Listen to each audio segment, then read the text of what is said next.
Mr. Robinson? Yes. I didn't have time to You have to give us your name. I'm sorry. My name is Mark Robinson. I live at 4015 Sassafras Court. That's right here in Greensboro. I've lived in Greensboro all my life. I didn't have time to write a fancy speech. I didn't have time to, I didn't have the resource of an English teacher to sit down and write a speech with at school today and be, brought over here or practice or anything. What I really came down here for is this. I've heard a whole lot of people in here talking tonight about this group and that group and domestic violence and blacks, these minorities and that minority. What I want to know is, when are you all going to start standing up for the majority? And here's who the majority is. I'm the majority. I'm a law-abiding citizen who's never shot anybody, never committed a serious crime, never committed a felony. I've never done anything like that. But it seems like every time we have one of these shootings, nobody wants to put the blame where it goes, which is at the shooter's feet. You want to put it at my feet. You want to turn around and restrict my right, constitutional right that's spelled out in black and white. You want to restrict my right to buy a firearm and protect myself from some of the very people you're talking about in here tonight. It's ridiculous. I don't think Rod Serling could come up with a better script.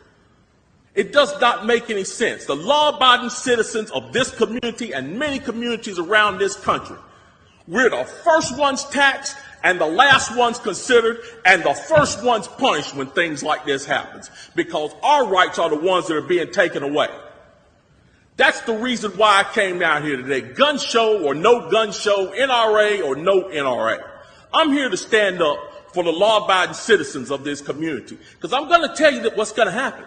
You can take the guns away from us all you want to. You all write a law, I follow the law, I'll bring my guns down here, I'll turn them in. But here's what's going to happen. The Crips and the Bloods on the other side of town, they're not going to turn their guns in. They're going to hold on to them. And what's going to happen when you have to send the police down there to go take them?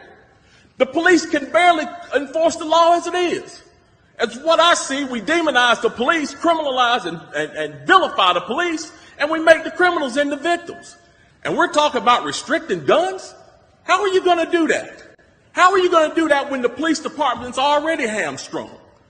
You're not going to be able to go down here and take these guns from these criminals. So the criminals are going to hold on to their guns. They're still going to have them. They're still going to break in my house, and they're still going to shoot me with them. And guess who's going to be the one that suffers? It's going to be me. Well, I'm here to tell you tonight, it is not going to happen without a fight. And when I say fight, I don't mean shots fired. I don't mean fists thrown.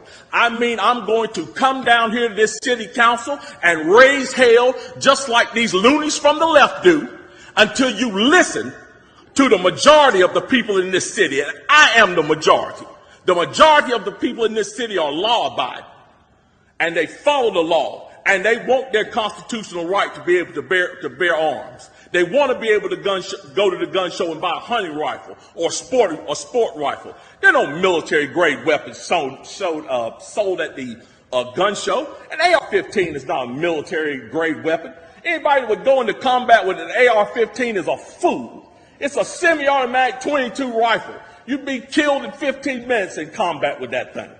So we need to dispel all these myths, and we need to drop all this division that we got going on here. Because the bottom line is, when that Second Amendment was written, whether the framers liked it or not, they wrote it for everybody. And I am everybody. And the law-abiding citizens of this city are everybody. And we want our rights, and we want to keep our rights. And by God, we're going to keep them, come hell or high water.